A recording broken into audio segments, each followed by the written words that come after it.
This is the Franchise QB Podcast, where we empower entrepreneurs to win big in franchising. We huddle up weekly to educate our audience about the most successful small business model ever created, franchising. Welcome to the Franchise QB Podcast. I'm your host, Mike Halpern, a 20-year industry veteran and entrepreneur. My mission is for listeners to achieve their American dreams of creating wealth and independence through franchise ownership. Every week, we speak with franchisees, franchisors, or vendors that support the industry. Thank you for joining us, and let's get started. Joining us on the huddle today are Barry and Brett McMenimon with Flylock Security Solutions. Welcome to the show, guys. Thanks for having us. Absolutely. So Barry and Brett, your brothers, your grandfather founded the Flylock, which was formerly the Flying Locksmith concept way back in 1946. And you're the co-founders of the franchise system many years later. Take us back to the very beginning. How did Flylock's journey begin? What were some of the biggest turning points that helped it grow from a family shop to what is now a national franchise brand? Sure. Yeah, I can do that. So it's kind of interesting. My grandfather was in World War II, came back, and he was working as a locksmith and a pilot. And so he called himself the Flying Locksmith. Very cool. I guess locksmithing was paying the bills better than being a pilot back then. So he stuck with the locksmithing thing. Okay. And he was a guy's guy. He was just working out of his truck, working with his hands and getting the jobs done, leaving the poker table, doing a lockout, rinse and repeat. He ended up passing that down to his 4 sons, one of which was my dad. And then 2 went on to do kind of their own thing. One became an attorney, a lawyer, and one actually started an access control system company before it was like a big thing. And he did very well for himself and sold it.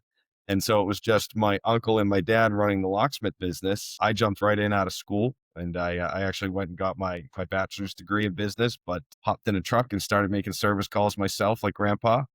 And Brad and my dad wanted a little bit more time to golf, so I started running the show a little bit. And then Barry saw how much fun we were having and said, how do I get in? Because I think you were doing what, property management at the time? The commercial real estate. Yeah. Okay. So he wanted to get in, and so did my cousins, and it was just not a big enough pie for all of those family members. So we actually looked at acquiring a business north of Boston because we resided right south of Boston. Actually got as close as made an offer, and it got bought out by a door company. And so we were kind of back at square one, and Barry, my less attractive, less athletic brother, came in and said, hey, what about franchising? And we're like, get out of here. That's the stupidest thing I've ever heard. I mean, you got to imagine we're just, we're some guys from Boston to run a locksmith company. We do not know anything about franchise agreements, FDDs, any of that stuff. So, we just said, get back to work. You're dope. Get out of here. And the more we thought about it and the more we went out to dinner and chatted and everything, it started to make a little bit more sense. So we hooked up with Dennis Mogannon, and he kind of held our hand through a lot of it. Well, actually, before we even started, he came out and kind of fell in love with our business. He was always telling us, no one asks you about pricing. They just ask you how quickly you can get there. And we were always like, well, yeah, that's the world we live in. We need a teleporter to get to the jobs because we're never close enough. And can we be there yesterday? And he eventually got to the point with us. He said, look, if you don't do it, I'm going to find someone who will. So we jumped in, and I think we had 10 franchises our first year and then 30 the next year. And it was when I was meeting with your guy, Steve, he was telling me how the growth just took off, and it was like 30 agreements this year, 40 agreements this year. It's just pretty impressive. And it's like, not a lot of franchise systems have the kind of tenure and track record. Like 1946, I mean, this thing's been around 80 years. I mean, obviously it's a tried and true concept, but as you guys have learned, like being a franchisor and operating a locksmith business are 2 different things. So one thing I wanted to ask, obviously I led with, the brand was originally the Flying Locksmiths. You explained kind of your grandfather's kind of attachment to that name with his service. And now the new branding is Flylock Security Solutions. What led to the decision to rebrand, and what does Flylock Security Solutions represent that's different from the Flying Locksmith? I know it's a big deal because people know your brand name. It's got to be pretty painful to go through that process, but hopefully coming out the other end, it's been a win. Well, it's funny. We were sort of dragged into that sort of evolution, I would say, Brett, wouldn't you? Yeah, that was, you can thank the franchisees. That was their suggestion. I think the more they got involved in this business, the more they saw something that needed to be changed. And that was hard for us because, I mean, shoot, the Flying Locksmiths was the name of my little league team. I was ready to get that thing tattooed on my shoulder or something, but they wanted to make a change. Locksmithing was not indicative of what we actually do on a day-to-day basis anymore. We don't do lockouts. If you're locked out of your house, we just don't have the time to get there. If you're looking for a copy of your car key, that's not us, you know? So as we evolved and realized we're doing way more access control, cameras, door replacements, the term locksmith was just kind of, it wasn't right anymore. It took a long time, I think, for me and Barry to come around to it, but the franchisees said it's time. So eventually enough of them start telling you that, you start listening. And when did you actually make the switch? We started the process, I would say, about a year and a half ago now, but it's a long process. There's so many things that have to change, but the goal is to be everything is going to be switched to Flylock by the end of this year. So we got about a month left. Website actually just went up on Tuesday. So hey, congratulations. Thanks. Yeah, we're getting really close. Look, I mean, as a layman, someone that has no idea about the space, like I think it makes sense when you hear locksmiths, you think about like someone coming to your car to let you in, and you guys do so much more than that. So let's kind of delve into that a little bit. For listeners like me that aren't familiar with the space, can you describe a little bit more about what Flylock does kind of on a day-to-day basis and how technology has kind of reshaped the physical security industry? Sure. I mean, I can start, Brett, you can finish, but I think, 95% of our work is commercially focused. And when you think of locksmithing, you sort of think of, I'm residentially locked out of my house, and that's not the world. What we do is we work with camera systems, like, there's surveillance systems that you see on the side of buildings. I mean, everywhere is a camera now. There's no shortage of them putting cameras in every sort of application, from retail to hospitals to education to, even the local nail salon has cameras to watch internal theft. We do a ton of that. We do access control, the key cards and biometric sort of, for your fingerprints, any sort of end sort of credential that gets you into a space or into a building. That's sort of our world. And all of that interacts with the typical door hardware. So, going to our traditional, heritage, it's the locksmithing part is still a core part of our business, where we fix the doors, we put locks on the doors. That all has to interact with the technology that we're leading with. But that locksmithing portion is still built into our offerings. Yeah. And it's a lot easier to call one company who will do the cameras, the access control, and the locks, as opposed to calling three companies that you got to get to work together to get all those things kind of communicating and working properly. So it sounds like commercial is kind of the meat of the offering. I mean, do you do any residential work, or is it like 80-90% of what you do is commercial applications? Probably low on that. It's more like 95% at this point. Yeah, at this point, I think it's probably 5%. It's Oh, you got to wow. be right next door. Yeah, very cool. point. Awesome. So when you have candidates that you guys are engaging with that are exploring ownership in the franchise space, what makes Flylock stand out compared to the usual service concepts they see? I mean, clearly since pandemic, there's been a ton of activity in the home services space. You guys really aren't in home services. You're in more, B2B services. But what makes you guys a little bit different? Funny. I think there's a couple of things, but one of the big ones for us, I think, is the fact that we are commercially focused. I've heard so many candidates that, they're coming out of corporate America and they don't want to work nights and they don't want to work weekends. And I think there's a ton of concepts that they look at that are residentially focused, where, that's a big part of what they have to get into, is they now have to, visit customers on weekends or after hours. And with our sort of business, it's, we're here Monday through Friday, 9 to 5. There's emergencies that come in, but it's handled by an emergency service line. It's not like the owner in our business is handling that sort of thing. It's project-based work where they can work, I think, their typical hours that perhaps they were working at a corporate job before this. So it's a little bit more, with their lifestyle, I think, is a big part of it. I mean, is there anything else that you think, Brett, that I'm missing? I think we're kind of a unicorn in the space.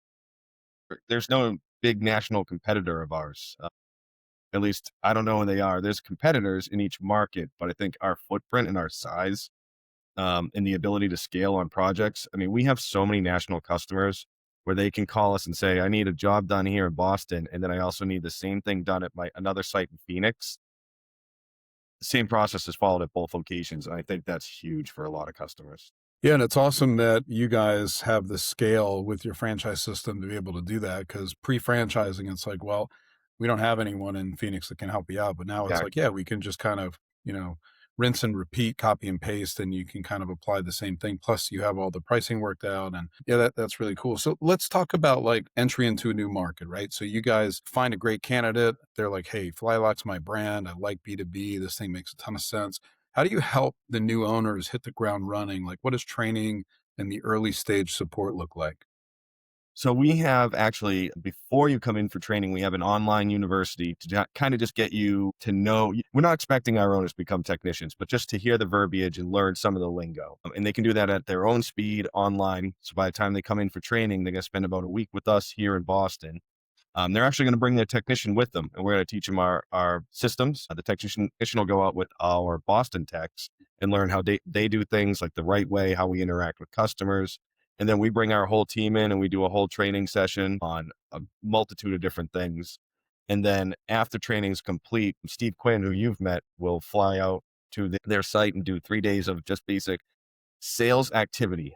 You're going to be tired by the end of those 3 days because Steve's a killer. I mean, when I met him, he sat down at a table and he's like, here's the church I just visited. I mean, the guy walks up and on the street knocking on doors and landing deals. He's an animal. It's funny. I used to tell him, I'm like, hey, we got to do more like email marketing or text. And then I started realizing, I was like, everyone just deletes that stuff. The old school Steve Quinn way is the way to go. Just go knock on the door, hand him a business card. And we always tell everyone too, this isn't like, you're not walking in with a widget saying, would you like to buy this? You're just walking in saying, I'll be the guy that you can call when you need help and I'll be there. And it's just relationships. You're just managing relationships. Yeah. And when someone says, what are you doing in here, Steve? He's like, well, clearly you need to upgrade your security because funny you say that. All of our franchise owners, when they get together, they share Steve Quinn stories on, yeah, he brought me into the back of some, medical facility. I don't think we were supposed to be in there, but he does. He makes connections, and it's, a connection sort of business. Yeah, but it's good that you're teaching that like grassroots kind of, guerrilla marketing because, everyone can turn on the Google and the Meta and all that, do the digital footprint, but it's nice to have like the combination, especially when you're playing in the B2B relationship space. Absolutely. So let's touch on something you guys mentioned a little earlier about national accounts. How does that program work? How does that help franchisees generate revenue, like even before their local marketing ramps up? Yeah, I mean, we kind of were thrown into national account management early on because I think the fact that we were the only one out there that could do what we were doing, certain accounts started to come to us and say, all right, I just want to use you guys. I mean, to put it harshly, they were looking for a one throat to choke. And when the industry is sort of so fragmented, that didn't exist. It was almost like we were inundated with national accounts just coming our way simply to service their sites. I mean, you think of a Starbucks manager, he's got 6,000 different coffee shops and he's got, possibly as many vendors in 6,000 different vendors across the country. He's trying to manage all of that. We sort of kind of built a team in the last 10 years where it said, all right, let's take those accounts that we know are national accounts, service them, go get work for our franchisees that they don't have to. So when you come on board, I mean, we've got probably 100 different national accounts in our system that are basically sending work to all over the place. And there's two different types. There's two different funnels there. We have our own national accounts where they're just direct customers of us, and we maintain relationships with, we call them NSPs, national service providers, and it's almost like a third party for a lot of companies. I'll just use really Starbucks necessarily, and I'm just making this up, but I don't want to aware customers here, but like if Starbucks doesn't call us directly, they call a third party who also would call their electrician, their plumber, whoever else for maintenance. We make sure we're on the list with that third party. And what's nice is we have these systems that are so universal across our network. Our invoices and our estimates go out to these third parties the same way in Boston that they do in Phoenix, that when we bring a new location on board, they're like, oh, great, I got, work in that area where he could use some help because the person I am using doesn't get me this in time or doesn't do this or doesn't do that. We actually maintain those two funnels where our franchisees get a decent amount of work before even making a sales call.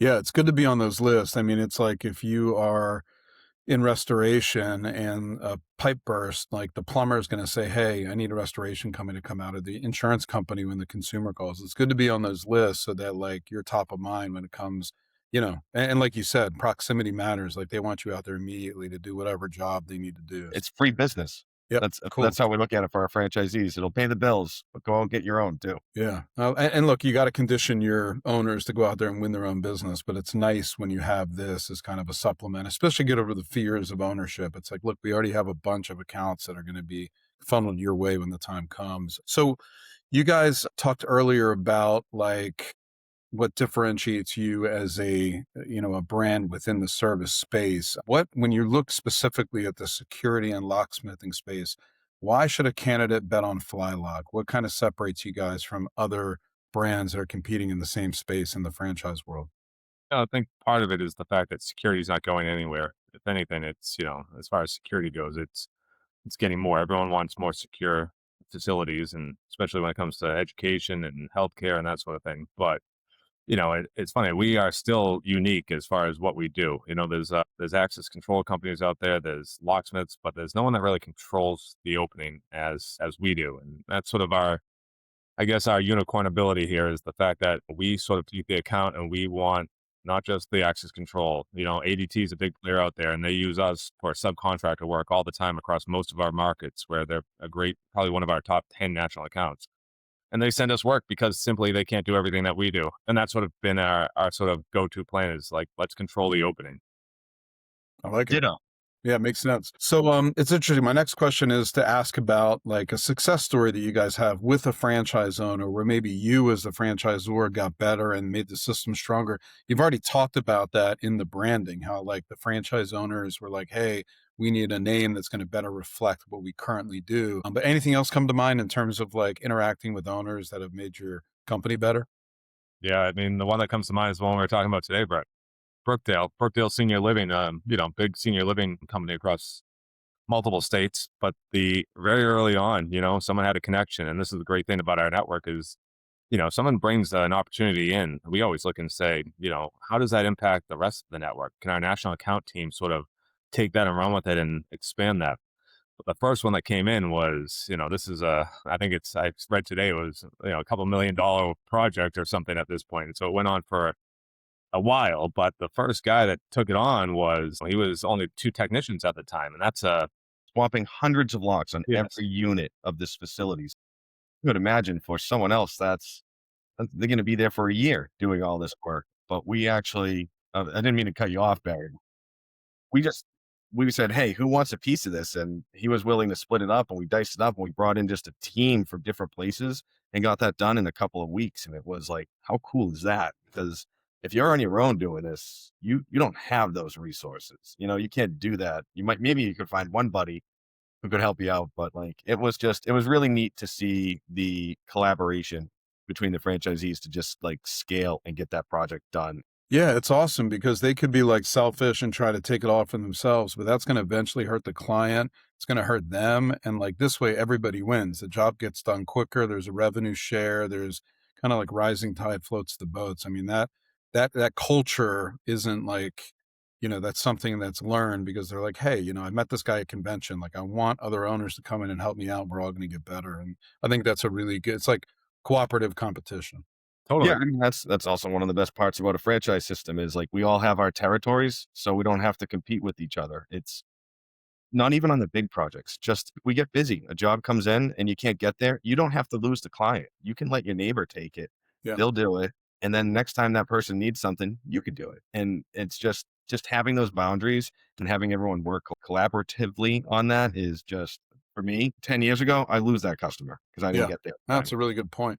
Yeah, thanks for sharing that with us. That's awesome. And so what kind of person are you looking for? Who thrives as a Flylock franchise owner? What makes this a really good fit for someone that's not like a blue collar trades guy that can come in and really win in your model? I would say, go ahead. Go ahead. I was going to say someone that's really, business minded. The worst thing that we have is someone that wants to come in and actually be a technician. That's not our model. We don't want to teach someone how to turn a screwdriver.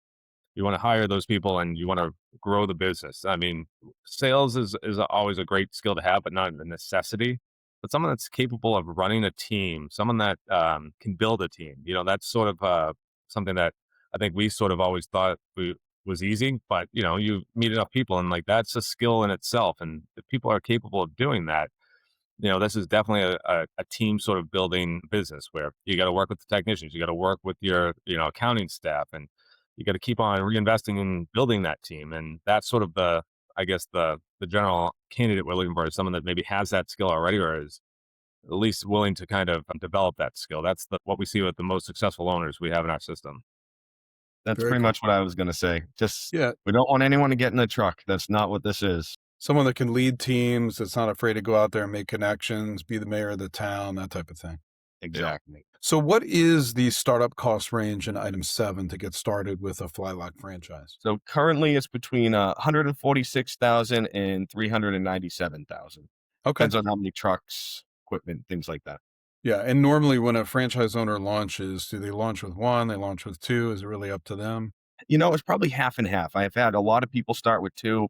I've had some people start with 1. It's like it's the scariest thing is like what happens if that van goes down, right? So some people are kind of more risk adverse than others. So it's really 50-50.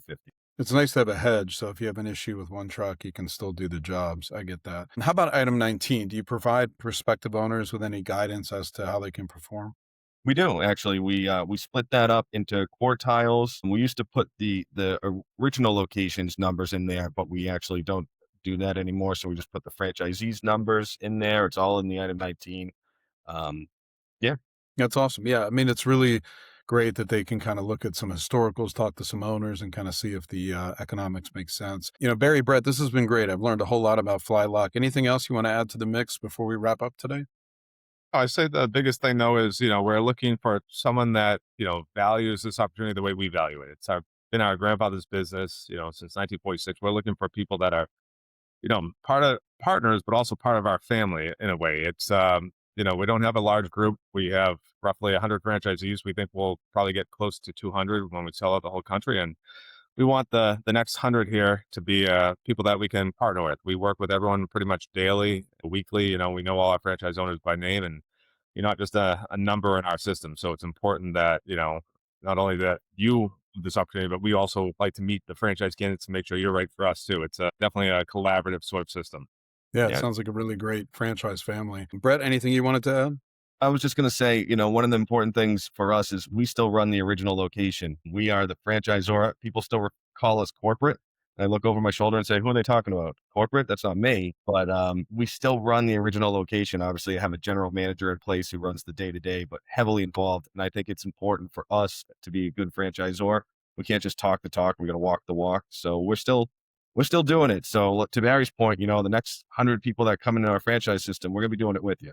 Yeah, no, that's awesome. You guys have your finger on the pulse of the local business. You've been doing it a long time. Now you allow other franchise owners to come in and participate. That's great. If anyone listening would like to connect with Barry or Brett to learn more about becoming a franchise owner with Flylock Security Solutions, contact me at franchiseqb.com or on X at QBFranchiseQB, and I'll get you connected. Thank you guys so much for taking the time to get in the huddle with us today. Yeah, thanks for having us. Got it. Thank you for listening to the Franchise QB podcast, where you're at the helm of your future as a franchise owner. If you enjoyed the content, please rate the show and recommend it to anyone that might be interested in franchising. Make sure to visit franchiseqb.com to subscribe to my newsletter and for an actionable playbook to go from walk-on to legend in your new business. Follow us on Twitter at QBFranchiseQB and join us every week for a new episode. See you next time. Visit franchiseqb.com to take the next step of your journey towards wealth, independence, and franchise ownership. And remember, when working for the man gets old, you must do something bold. Thank you for listening.